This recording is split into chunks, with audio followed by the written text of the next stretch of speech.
I hung out with the biggest pot smugglers in American history, literally. And I'll give you a hint, they were not from a Mexican cartel.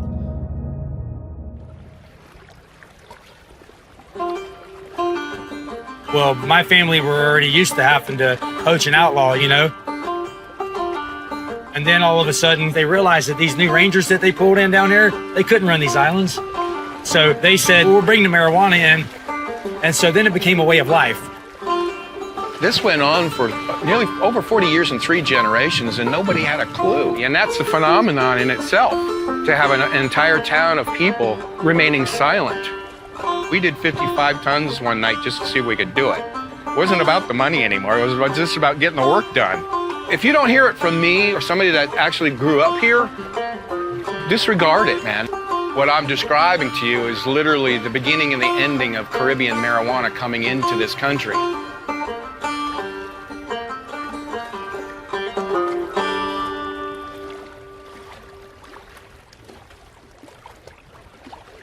Last month, my team and I took a trip down to the swamps of South Florida to interview Tim McBride, leader of the Saltwater Cowboys, a group of redneck fishermen turned professional marijuana importers, who through the course of the 1970s and 80s unloaded thousands of tons of Colombian and Jamaican marijuana arriving off the coast of Southwest Florida. Thousands of tons. By the government's estimate, it was at least 100 million pounds. Wrap your head around that one. We worked, not just our crew, but the crews that were available working at that time, 28 nights in a row. Night after night after night. And I did a rough calculation based on all I knew as a kid in those days, so the size of the loads were 25 tons, 30 tons, about 1.6 million pounds in 28 nights. So who are these guys, and how did they manage to become the most prolific pot traffickers in modern American history, who were responsible for single-handedly opening up the North American market and paving the way for what became the first Colombian and Mexican drug cartels? To understand this, we've got to go back to the beginning. And as always, before we get into it, make sure to leave us a like, comment on the video, and subscribe to the channel. It really helps us out. All right, let's get into it. The way that I've heard it sitting around as a kid was that my father was out in the boat and he was mullet fishing, and some of the people, the first rung people that had started it up, they were strung down and couldn't move. And they didn't know what to do no more, and they were like, this is the end of the job. The cops were everywhere. He pulled up there on them and said, hey, what's going on? And, and then he realized, people had ski masks on and everything else. And that person said something that was pretty serious. And my dad said, well, why don't y'all just tell me what's going on? And so they said what was going on. And my dad said, well, I'll tell you what. He said, let me behind the wheel of that boat. And he said, I'll make it happen. And he jumped behind the wheel of that boat, running through all the police and everybody else, and got the job done. This man right here is named Craig Daniel Jr. He's friends with Timmy McBride. Craig's father, Craig Sr., is a legend in the area. He founded the marijuana smuggling business back in the late 1960s in the 10,000 island region of Southwest Florida, from Naples all the way down to Everglades City and a little town called Chokoloskee Island, where the majority of the smuggling activities of the Saltwater Cowboys took place. Well, the 1830s, we were in Fort Myers. We were Indian agents there. Then after that, we actually were Union soldiers, which is kind of crazy, because I have sides of my family that were in the Confederacy and sides that were in the Union. Craig's family can trace its roots on Chokoloskee Island all the way back to the Civil War. Out here, we were just living off the land. Yeah, we were, getting the birds, the gators, fishing. You see, Southwest Florida has always been a gateway for smuggling activities into the United States. During the East Indian Trading Company, when they hired boats and ships to keep watch on their materials that are coming through the Caribbean and back and forth to Europe and back, and the privateers went nuts and out of control and became pirates. And these are some of the islands that they hit among. Back in the 18th century, pirates from Britain and Spain patrolled the waters of the Gulf of Mexico, hunting for ships filled with gold coming in from South America en route to the coast of Florida. Then, centuries later, during the Prohibition era of the 1920s, then come the rum runners, who started running through these islands and doing what they needed to do, and they were doing the same thing. This area became a key corridor in the rum running activities of bootleggers coming up from Cuba into the United States. They were rum running from Cuba and Jamaica, and the islands like that. bringing it through here, sending it up north, which involved the, like I said earlier, the patriarch of the Kennedy family. Joseph Kennedy was a rum runner. And then, that again went by the wayside of history. And next thing you know, we're involved in, smuggling of marijuana. And then after about 70 years, the national park was created. And what that did was that really constrained us down and squeezed us down. Nobody was offered subsidies. They left our islands out of the park, but everything around us was park.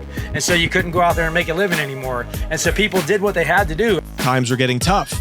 In the late 1960s, the federal government declared much of the area around Chokoloskee a national park and protected wildlife reserve, and enacted many restrictions on the crabbing and fishing that the people of Chokoloskee and Everglades City depended on to survive. The United States government, started wanting to change the boundaries of the national park, which would have included Chokoloskee Pass and Indian Key Pass, which are the only two ways to get into either Chokoloskee or Everglades. And by doing that would have meant that you couldn't bring your catch through the national park. Well, how are you going to get your catch to the fish house if you can't come through the park with it? That's the only way to get here. Now they want to change the size of the nets you can use at certain times of the year, what type of fish you can catch at certain times of the year, how much you can catch, this you can catch, those you can't catch. Then, as the hippie movement began to take rise in America and Colombian marijuana farmers from the Santa Marta region in Colombia began ramping up their crop to meet this new demand, this is when the Saltwater Cowboys came into existence. The reason why there was always a gringo like us guys stuck in the middle of this is because the Cubans and the Colombians didn't get along with one another. They were killing each other in the streets of Miami, for Christ's sake. So they needed a gringo to intermediate the deals. So they would come to guys like us and his father and people like that who were in a position to work this little mechanism. They never meant to be drug smugglers. Now you're being constrained by the government that's supposed to be for you, not against you. So like Craig says, what are you going to do? In fact, when Craig Daniels Sr., who was the youngest of 5 brothers, first brought the idea up to his family, they scorned him. After all, these roughneck men of Southwest Florida were hardworking and God-fearing, and illegal business up to that point was unthinkable on Chokoloskee Island. They said, get out of my house, get out of my face. I don't want nothing to do with any of this and stuff. And my dad just said, well, here, he said, I'm just gonna drop on the floor what I made last night. And I don't know what it was. I mean, I think his first night ever smuggling, I think it was like 75,000 or something. Nobody knows for sure how it happened, but it was around this time that Craig Daniels Sr. was introduced to some Cubans in Miami who offered him cash to unload a couple of bales of weed coming up from Colombia. This couple of bales turned out to be several tons, and for one night of work, young Craig made more than he could have made in 2 years working the crab boats. My uncle was like, you made that last night and stuff, and he called up my other uncle, and my other uncle come over there, and they all started talking about it and stuff, and my other uncle, my dad said, well, he said, you want a little bit of money? He said, can I help you out with some money and stuff? He said, I don't want none of your money. He said, what I want's a job. Despite their protests, the rest of Craig's family was soon on board, and just like that, the Saltwater Cowboys were born. At first, it was just a family business, but quickly, almost everyone on Chokoloskee Island and in Everglades City got involved. If you look up the population of Everglades City, you'll find out that it's 387 people. And how many of those people back in the 70s and 80s were involved At least in half. marijuana smuggling? At least half. Here's how it worked. The Saltwater Cowboys were contracted by the Buyers, who were a small group of Cuban pot trafficking groups based in Miami, 2 hours to the south. The supplier, of course, were the Colombians, at that time mainly located on the Caribbean coast in the Santa Marta region of Colombia, known for growing the famous Colombian gold bud. He would go up into the northeastern mountains and he would pick out his own fields and bring those down. And Tosh, he wanted to do the perfect job. It was trial and error, man. And I believe that after that, once they started seeing how much pot we could move through here, the Colombians, then they started figuring out other avenues to ship it over here, make it easier for us to move it, so that way they could make more money. And that's when people just started running offshore, picking it up. Once the Cubans in Miami placed their order with the Colombians, which was usually anywhere between 30 and 50 tons, but sometimes as much as 100 tons, the merchandise would be loaded onto a large cargo ship, the crew and the captain all being paid off, of course, and then sent on a 10-day journey north through the Caribbean islands until it reached the southwest coast of Florida. And this is where the Saltwater Cowboys step in. It was a 3-step process. Pay attention because it gets complicated. Step 1. The cargo ship carrying the pot, what the Cowboys referred to as the mothership. The captain of the vessels that's hired to go to whatever country that they're going to pick up the load originally. It's up to them to decide how close they want to get to shore. You know, because now it becomes a game of cat and mouse. Now is when your ass goes like this. It's time to get real. The mothership would anchor about 30 miles off of the coast of Chokoloskee Island, just outside the line of international waters. That's where all the shrimpers were, all the shrimp boats were. And when you have radar on at night, you see a bare spot up to 30 miles from the shore out, and then all you see is dot, dot, dot, dot, dot, shrimp boats everywhere. So it was more advantageous for our boats loaded to hide within that shrimper fleet and just become an extra blip on the screen. As the sun went down, Craig Sr. and his crew would approach the mothership in their crab boats. The motherships would come out here to the outer islands where the shallows begin. The smaller boats, 25, 30 of them, depending on how much they're coming to receive from us, and then average load would be 30 tons. So for large 100-load operations, sometimes 3 or 4 crab boats would be needed. If you're going offshore to meet the mothership and coming back in, that's one of the highest paid positions in the whole top to bottom in the organization because, quite frankly, there's 3 people on a boat. There's 3 people in charge for hours, maybe 2, 3, 4 hours it'd take to run that distance to get in because you're barely moving. Once the crab boats were anchored next to the ship, the Colombian crews aboard the mothership would start passing bales of pot down to the Cowboys on the crab boats. This process alone could take a couple of hours. Our boat in an airplane, during the day, it would look like a big pile of bales with a radar on top of it. Right.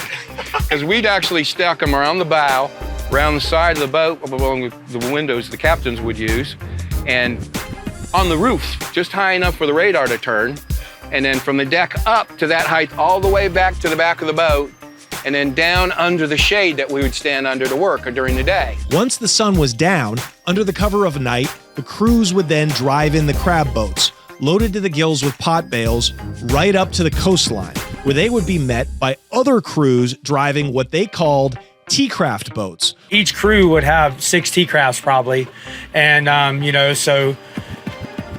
who's to say how many crews there was in the Daniels family? And so you'd come across here in the middle of the night with 6 T-crafts loaded down after you just unloaded 40, 50,000 pounds of pot, and everybody on the island could hear it. These T-crafts are really sleek, lightweight speedboats designed to be operated in shallow water and ideal for navigating the narrow waterways of the 10,000 islands. So the boats that come out to get it from us through these shallows and through these waterways out here are shallow drafting boats. It would take anywhere from, say, if we had 25 tons just on our boat alone, it would take 20, 25 boats to come out there and get this stuff from us. Step 2. The crew on the crab boats would then start transferring the pot bales to the crews manning the T-craft boats, and it was their job to get the bales safely onto shore. 40 bales, whatever they could stack on these boats, 2 guys on each boat. That boat's $30,000 for each one of those boats. Now the guy on that boat is paid out of that captain's fee, $30,000. Typically he gets half. They would load up with as much pot as possible without sinking their vessels. This is a typical waterway that's off the beaten path, if you will, for the lack of a better way of putting it. It's either Chokoloskee Pass or Indian Key Pass, which takes you right into Everglades City, into the Barren River. But we would take those off-beat paths that only we knew, like Craig knows, that's why we're here where we are, simply because it's out of the way. We know it better than anybody in the world knows it, or did at that time anyways. As kids, this is where we played. And then drive as fast as they could through the clandestine waterways. Boats going this way and ones that have emptied coming back this way, passing one another in the night. Wow. Without lights. Wow. All done without lights on. Until they made it safely to shore. How many T-craft boats would it take to bring all of that onto shore? 50-ton load? Well, it wouldn't take you any more than 20, 25 because they could make 2, 3 trips. It was just constant back and forth till our boat is empty. Where they would be met by yet another crew who would quickly unload the bales from the boats and store them in any number of stash houses used on a daily basis throughout Chokoloskee and Everglades City. They run through these islands and take it right over there and put it in 1, 2, or 3 of our buddies' houses that would literally got the furniture stuffed in the garage and fill the house full. And then we have from sundown to sunup to get that process done. Sometimes, depending on how big the load was, the sun would be coming up as the last loads were finally delivered onto shore. Now, the next process to take over is the shore crew. You've got the guys that are taking it from the dock and throwing it into the house, and the guys that are stacking into the house, the bale handlers. Those guys are typically making $5,000 a night just for throwing bales from the dock and into the house. Today's sponsor needs no introduction. They're a brand so ubiquitous and so near and dear to my heart that I actually look forward to recording these. You've seen the ads, you've heard them talked about a million times, and I bet there's a big part of you, pun intended, that wants to try it. What am I talking about? BlueChew, of course. That's right, this isn't your grandpa's blue pill. This is the one, the OG chewable tablet for better sex. BlueChew is a unique online service that delivers the same active ingredients as Viagra, Cialis, and Levitra, but at a fraction of the cost and in a chewable form. The process is simple. Sign up at BlueChew.com, consult with one of their licensed medical providers, and once you're approved, you'll receive your prescription within days. BlueChew tablets are made in the USA and prepared and shipped directly to your door. The best part? It's all done online. That means no visits to the doctor's office, no awkward conversations, and no waiting in line at the pharmacy.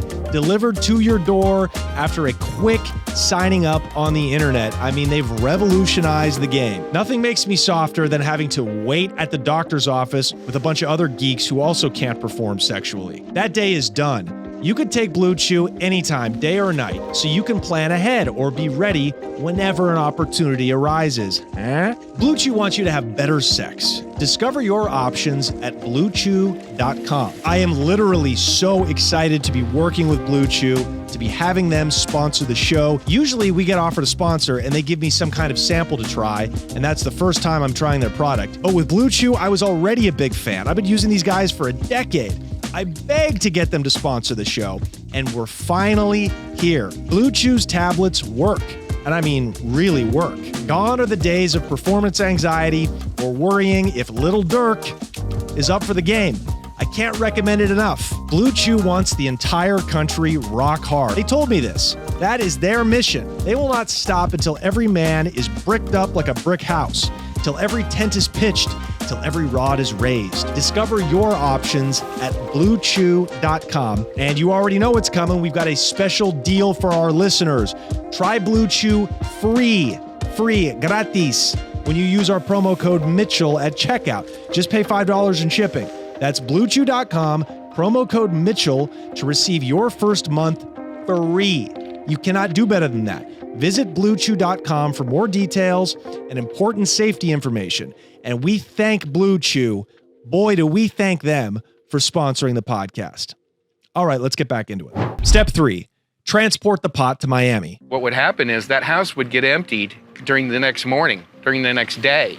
The cars and the trucks and the vans and anything that could stick a bale of pot in is getting loaded, and it's being driven during the daylight hours to Miami. Additional crews of drug mules would arrive at the stash houses to pick up their allotted amounts and drive them 2.5 hours south to Miami. The Daniels brothers employed every method of smuggling possible, from passenger cars loaded on top of tow trucks to hollowed out Winnebagos. We've used dump trucks every now and then. They come down and somebody would dump a load of gravel in their driveway.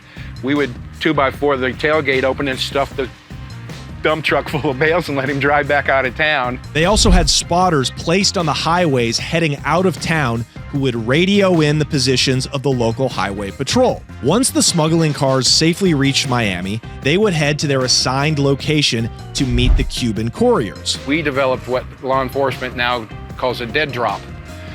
Our drivers would drive into a plaza in Kendall off of Chrome Avenue somewhere in West Miami, pull into a plaza and get out and go window shop.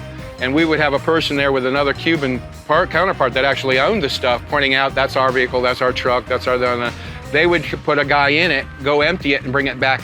Our guy would get back in it and go get loaded again if there was time to make another run. This was a separation between the Miami crew and the Everglades crew, so no one ever met anybody. Only the adults who set up the crews and the jobs knew who the players were. And again, depending on the size of the loads, sometimes they would make 2 or 3 trips up and back to Miami in one night. And what's so fascinating to think about is that these Saltwater Cowboys never sold weed, not a single gram. They were couriers, beginning to end, delivering the merchandise from point A to point B. That's it. Typically, you get 11 bales in a car. You take the back seat out, you put one in the front seat like a passenger and like that. Then we would go to Miami. They would take it to Miami and then sell that load. Once that load begins to sell, that's when I get paid. And for their services, the Cubans paid them $175 per pound. Let's do the math really quick. If on a decent night, the Saltwater Cowboys unloaded 50 tons of pot, that's 110,000 pounds. Times $175 per pound, that's a cool $19,250,000 for one night's worth of work. I've made as much as 75,000, 100,000. It just depends on the size of the load and how much they're willing to pay. You know, because I mean, if you're buying it for $10 a pound and you're selling it in Miami for 500 or 750, there's a lot of wiggle room there, man. The money was endless. Crew members could make anywhere from $75,000 to $250,000 a night, depending on their function. Ordinary citizens on Chokoloskee Island could make $10,000 just for subletting out their house to stash pot bales for a few hours. This went on for almost 20 years. And get this. How many loads do you think in the 11 years that you were working, how many loads do you think actually got intercepted or that you had to chuck off the side? None that I ever had to. Not once did a load get intercepted, a car pulled over, or an arrest made. Nor was there ever any violence. The Danielses weren't like that. They never carried guns on their jobs, none of that. They were the type of people that you went to their house and they were sitting around the fire, roasting a hog, drinking a beer, playing the guitar. And, and they told their wife, in the beginning before they all got into it, that they're, out fishing. No member of the Saltwater Cowboys ever carried a gun. They're very proud of that fact. Everyone knows that marijuana ain't near as bad as any of those other drugs anyways, and it's not really killing people or anything like that, or causing anybody to go out and steal anything. And so everybody did it. The whole community did it, and everybody knew it was happening. These peace-loving redneck hippies had the good sense to avoid the violence that was sweeping South Florida at the time due to the burgeoning cocaine business, which, by the way, they were smart enough to stay away from. The reason why the marijuana drug smuggling got so big down here and so big with everybody is because, they wouldn't bring the cocaine in like everybody else was bringing it in. And so they said that, that's hurting the children and we're not going to do that. My two partners always, alluding to, let's do a load of coke, let's do a load of coke. None of us ever wanted to handle that stuff because you're talking about a whole different group of people. Jesus, they were killing people in the malls in Miami. The Dayland Massacre had just occurred. There was more than enough pot money to go around. If you owe me $30 million, we would keep $30 million worth of your stuff here in Everglades or in Lee Cypress or in Golden Gate or someplace and send the rest to Miami. And it would take a couple of weeks. We'd have to get paid out of that load as it sells. So it would be a couple of weeks, 2 or 3 weeks maybe, before we get paid for that load. But in the meantime, we've worked 4, 5, 6 more times. So when I say I'm getting paid, paper bags are getting slid at me for jobs I don't remember having done. That's the reason why. Sometimes a boat from a different region hauling marijuana would get pursued by Coast Guards, so they would dump their bales into the ocean. And the next day, the residents of Chokoloskee would help themselves to floating pot bales bobbing up and down in the water. This became known as square grouper. If somebody said square grouper on the radio, anybody in town with a radio or in a boat hears that, they're coming right through here and they're going out there looking for the shit because that's free money. Timmy McBride was 22 years old when he first migrated from Wisconsin to the 10,000 Islands to get a job working on the crab boats. On his first day out crab fishing, he learned he was instead going to help unload a Colombian pot ship, from which he was paid $75,000. Think about that. Imagine stumbling into that gig. This was in the late 70s, too. The boat that I was working on would be contacted and given the coordinates and the destination and where we'd go and at what time and the call sign for the boat that we're going to meet. With all that information was given to him. Us as crewmen, we weren't keeping track of who's boss and whose job and who's what. I was getting paper bags full of money skillet across the kitchen table at me for jobs I don't remember having done. He spent the next 7 years working in the pot crews and learning the trade under the tutelage from Craig Daniels Sr. Taking this thing on myself was not done by choice. It would just happen by accident. It was pure happenstance. In 1984, when the feds finally swooped in with Operation Peacemaker and hauled Craig Sr. and the other ringleaders of the crew off to prison, Timmy stepped in and took over. A chance meeting had put him in contact with the Cuban buyers in Miami. I would be approached by only two people in Miami that I ever want to meet, and that was Carlito and Leo. I've named them in my book, and that's all you're ever going to get out of me. I didn't want to meet every pot selling Cuban or whatever in Miami. You go to Carlito and Leo, they come to me with your money, $175 for every pound that you want, whether you want 20 tons, you want 50 tons, you want 100 tons, you pay me $175 a pound once I get your shit to you. So tell me how much you want, I would order it.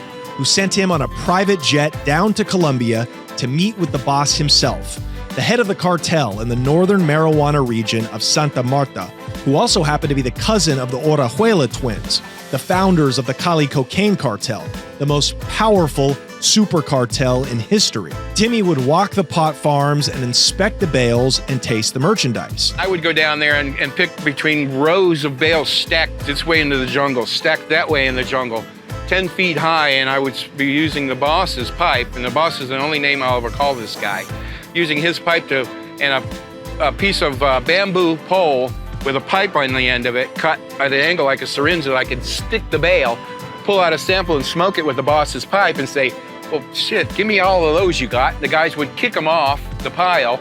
I would spray a mark on them, they would weigh them, and when I got to the amount that I was there to get, they would say, that's it! And we'd go back to the house, have dinner, party the rest of the night. I'd hop in a private jet that was owned by Carlito and Leo and I. We paid just under $900,000, which is less than a week's work for any of us, and bought this corporate Lear that I could get to Colombia in 5.5 hours. Soon, he got to the point where he was even entrusted to bring the re-up money down from Florida on behalf of the Cubans. I asked him what his contingency plan was if a load ever got intercepted on the way to Florida.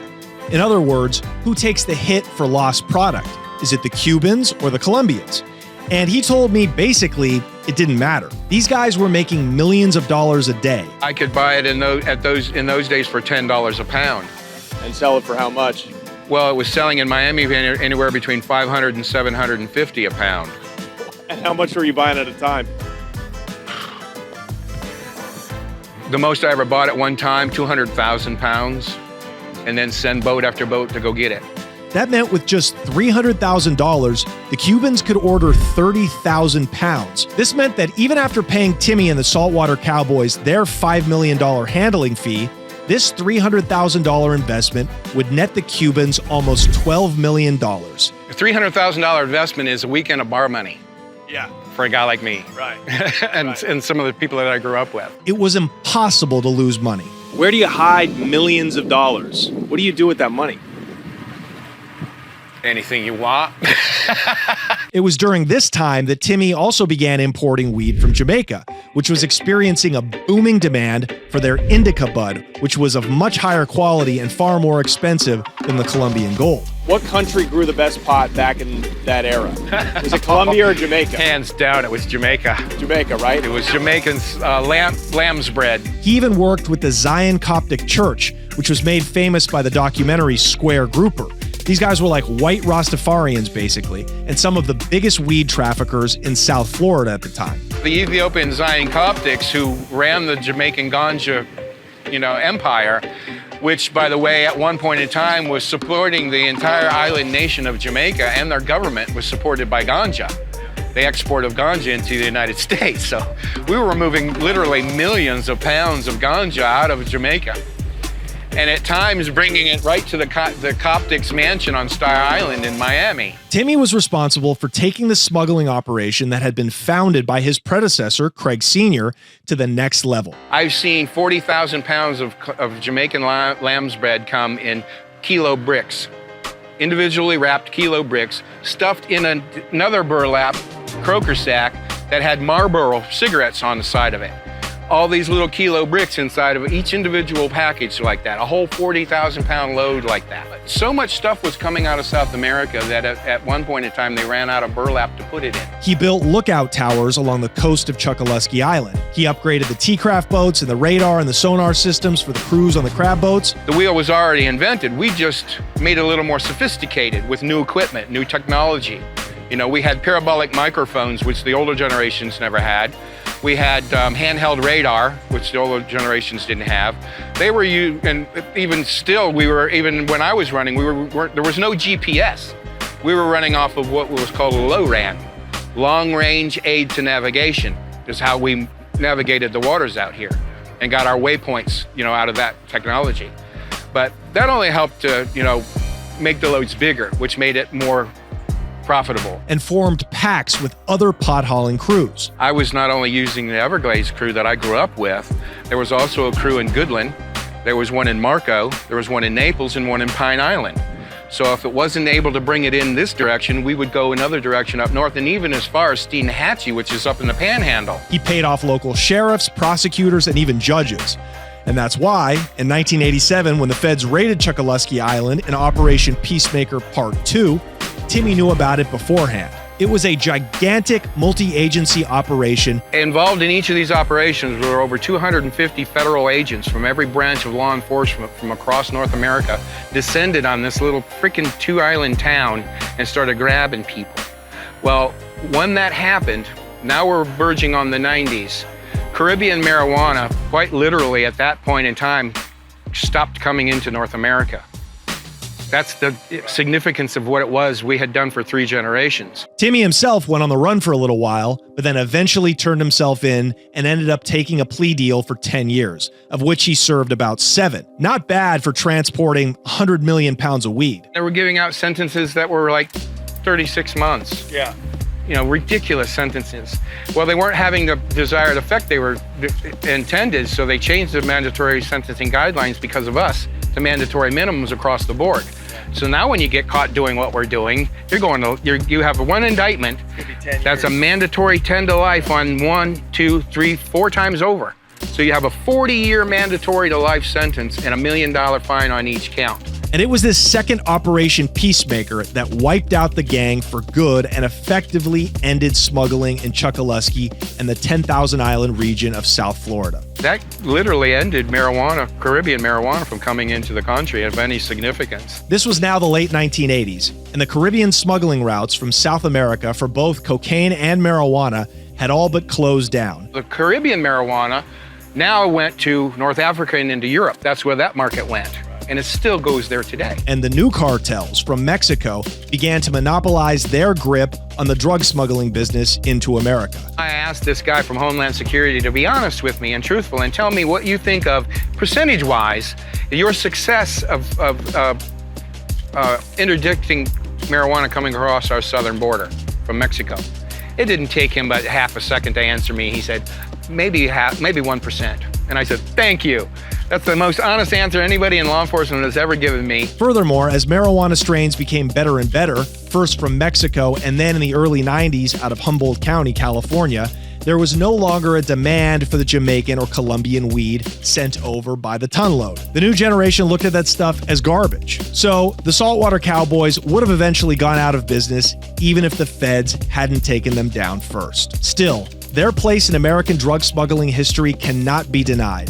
They were the OGs, responsible for introducing marijuana en masse to North America. They literally invented the market. Along with the Colombians and Cubans, it was the Saltwater Cowboys who changed America for good. Now life is more exciting for me than it ever was. I make just as much money as I ever did drug dealing, and I have a good time. I don't have to look behind my back, and life is blessed to have a beautiful family and stuff.